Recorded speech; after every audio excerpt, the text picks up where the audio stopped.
This is Bob Bakert. We're here with the great Robben Ford. We're going to catch up with him a little bit today and find out what he's been up to and what he has coming up. And we're thrilled to have you as usual. So why don't you, I know you got a lot of things going on. You know, you've got some new teaching things you're doing. You've got a new tour and you've got a new record. So pick them any way you want to. Let's hear about it. What's going on?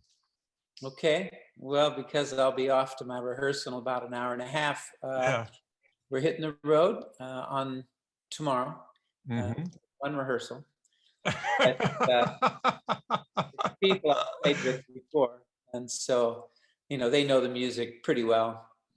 Andy Hess on bass from New York, Doug Belote from New Orleans, and a saxophone player named Jovan Coelho. He's here in Nashville, and so the record we'll be playing, about half the show will be from the new record, which is an instrumental album. I don't know, people have been following the developments here. I've got this light right in my third eye on the screen there. I think that's your fifth chakra. Is that what that is? Yeah.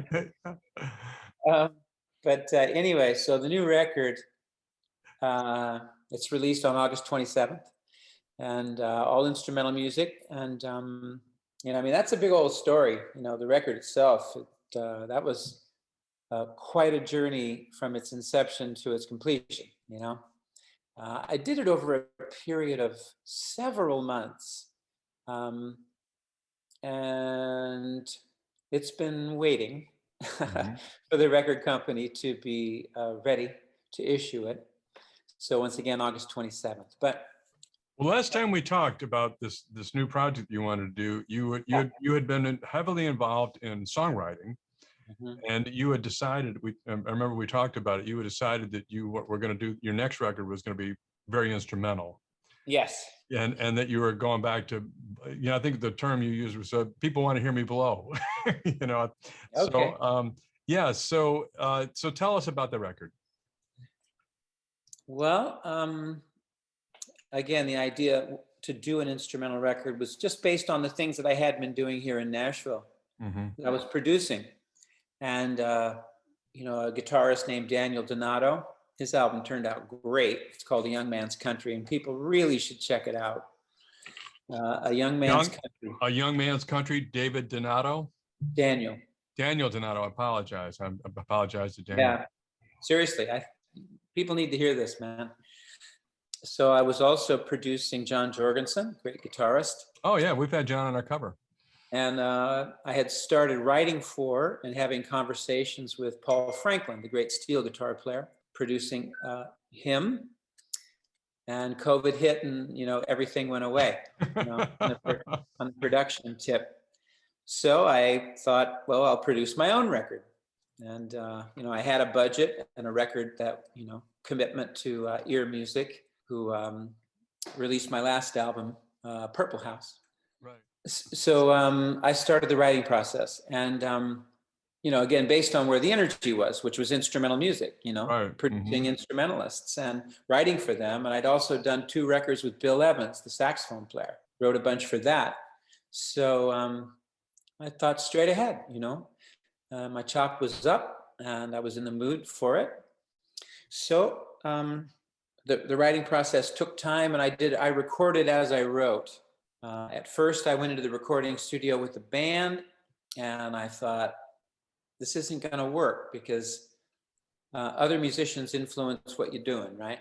Right, of course. Everybody has their own feel, their own creative take on things, and it's not necessarily yours. So I just decided, screw it. I'll build this record from the ground up with my engineer co-producer, Casey Wasner. And we did. We would create rhythm tracks. Then I'd put a bass on that, play the bass myself, or maybe even use a synth bass, which was a little less work. Put some guitars on it, and then send the tracks to a drummer, and he would know what we wanted already. This is what I want. It goes like this. So do that. And And I'm sorry, that cracks me up. yeah, Yeah. and all great players. Keith Carlock is on one thing. Oh yeah, yeah. Tos Panos is on two. My brother Patrick is on a song called White Rock Beer, which is a shuffle, also overdubbed. And great drummer named Nate Smith from Wolfpack was his, I think, kind of breakout, but he's played with Robbie Coltrane, all kinds of people. Great drummer. Is on three things, and a drummer named Shannon Forrest from Nashville also. So for the most part, not in every case, but for the most part, the songs were written and recorded in the studio. Just Casey and me built it, sent it to drummers. We brought bass players in. It's still COVID, right? But one bass player, him and me, not a stretch, for the social distancing tip. And that's how we made the record, But what, that's very, very cool, and I look forward to hearing it. You know what is really special about you, okay, if you don't mind me saying so. A lot of guys, I mean, you're always looking for new stuff. I mean, you're always doing new stuff. You're always creating new stuff. There's a lot of guys, that just kind of, this is what people want to hear me do, and I'm going to do that. And that's what but there's never anything new. You're always putting out a lot of new stuff. I mean, you just, you're a creative fountain, and that's very, very cool. So we'll look forward to hearing that. What guitars did you play on this one? Well, as I like to say, all of them. Okay. There's a 64 SG, a Gibson Les Paul 54 to 59 conversion. So it's like a 59. Real PAFs in it, 50s PAFs. A couple of Paul Reed Smiths, my 60 Telly, a 1952 Telly, and my Epiphone Riviera, which is a 65. I have a 64 355, the stereo Gibson. Yeah, sure, absolutely. I had one of those. Love that guitar. I mean, I converted it to mono. Yeah, but I took off the trapeze and put on a stop tailpiece. So these are major moves. Yeah. To a vintage guitar, but no regrets. And I used a B25 acoustic guitar for whatever acoustic, things that we wanted to hear play. It's got a really dry voice. I love that guitar. The B25. Yeah. I just love it. It's such a great studio guitar, man. Yeah, no, they're great. I love it. That's a great choice. I mean, it's very, very cool. Wow. So so you got the tour. I noticed you got, the whole month of August. I mean, like, you're out there. So no, not really. We leave tomorrow, which is the 12th, and we're out there for about 10, 11 days. That's what I saw. Yeah. Pretty much that's the month of August, So teaching. Yeah. I mean, my God, man, you got 19. I counted them. You got 19 True Fire courses. Oh, really? Yeah, 19. Wow. And yeah, I know. That's what I thought. I said, man, you got your guitar dojo. Yeah. You got that going on. And man, I've donated them actually now, but I've got I had VCR stuff, that you had done, I don't know, man, I don't know how many years ago that was. Well, it started in the 80s. Yeah. I mean, I had all those too. So, I mean, you've been, your whole career, you've been dedicated to education and teaching people. And a lot. And it, it began as just a means of, subsidiary income. I was invited to do a clinic and they would pay me. And so, okay. Yeah. And then I was invited to do a chapter in a book and I got paid for it. So, okay. But as time went on, I actually came to really love doing it. And the fruition of that is, what now is the Robben Ford Guitar Dojo.com. It's found, robbenfordguitardojo.com. And this is something that my girlfriend and I have developed. She's a graphic designer and does social media for a company that she works for called First Crop. It's a CBD company that's engaged with farmers, growing hemp and renewing the land and helping the farmers. It's a beautiful thing, First Crop. So we started this, the Robben Ford Guitar Dojo, as our own site, as opposed to the channel that we had at TrueFire for a while. So now we're just creating all kinds of content, which includes interviews with great local musicians,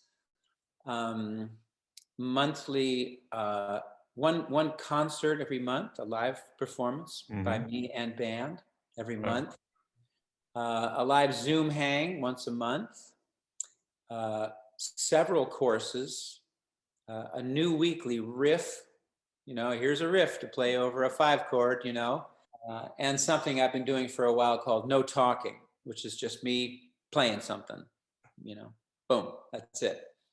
So again, a ton of content, and we launched pretty recently, so it's just getting going. And we even recently lowered the price because it started to, some people seem to think it was high. We didn't. But you want people to come. Sure. And so there are two subscription levels, and it's not expensive, and there's a ton of great stuff on there. So I hope people will come. Well, my hat's off to your girlfriend, because the graphics on it, the page is gorgeous. Oh, thank you. The Kelly photograph. Roberts. Kelly Roberts. Yeah. Well, Kelly, hats off, because it is gorgeous work. Really, really nice. Thank you. I saw that on your, in one of the your teaching style. Yeah. Is really, it's accessible. Like some great players, when they go to teach, it's just shoom, it just, nobody can grab it, but you have hit your audience. What people who want to play, who are influenced by you, how to give them the material. And that's just from years and years and years of doing it. I was watching, you did a thing with the G minor thing, and G minor 9, and a couple of different voicings and all of that. And you went through it painstakingly, note by note, giving them the riff, the transition from one voicing to the other, the C minor, G minor, C minor. And that's like wonderful. That's wonderful, because, people won't admit it ever. I don't like to admit anything, but they won't admit it, but it's I can grasp that. I can get, so I'm giving you a little plug here. If you haven't seen Robben's teaching style, if you can't learn from Robben Ford, you can't learn, because he spoon feeds it to you, man. And it's great stuff. Thank you so much. It's great stuff. So love that. Let me add to that, because sure. I think that the reason that, one of the reasons why that might be the case is because I'm self-taught. I had no teachers. So if, I kind of feel like if I can understand this, then anybody can understand it. That's the way I've always come at it. And I'm not as technically versed as, many of my contemporaries who actually really did study, went to Berkeley, people like John Schofield, Mike Stern, these guys are schooled, and I am not, but I was able to learn the things that are the foundation of what people like that are doing and what they're doing. And I keep it on this level, which is my level, of a blues guitar player who learned jazz, and learned the fundamental harmony of jazz, which is actually just the harmony of music. It's not, there's an old teaching adage that I love. I've always thought of this. If you can't explain it to a 6-year-old, you don't understand it yourself. That's pretty good. It's pretty good. So, if you can't break it down to its, minimal, this is what's going on, then you probably don't have a good understanding of what's, because you know exactly what I'm talking about. I do. So very, very cool. Your new recording, we talk about teaching, we talk about touring, and you're still loving Nashville? Well, it was, that COVID took the air out of everybody's tires, Oh, yeah. And as time has gone on here, you know, Nashville is, again, everything just kind of Right. deflated a little bit. Mm-hmm. So we'll see. That's all I can say, actually. Stay tuned. I don't know. Yeah. Stay tuned. Let's talk in the spring. We will definitely do that. I appreciate that. Well, listen, as promised, I'm trying to keep this short, and just what we did is it was perfect. We brought people up to speed on what's going on with you, and it's always a great pleasure. Is there anything you want to add before we call it a day? Check out the Robben Ford Guitar Dojo. I absolutely will. Number one in my world. This is what I'm really concentrating on. I hope people will check it out. Oh, I hope they do too. I really do. Robben, I can't thank you enough. We really appreciate it. Good luck with everything you're doing, man. Good luck with everything you're doing. I'm a huge fan, as you know. I don't mean being a fanboy, but I'm a huge fan. And God bless you, man. Have a great day. Thank you very much. Bob Bakert and Robben Ford saying goodbye for now. Bye-bye. Ciao. Ciao.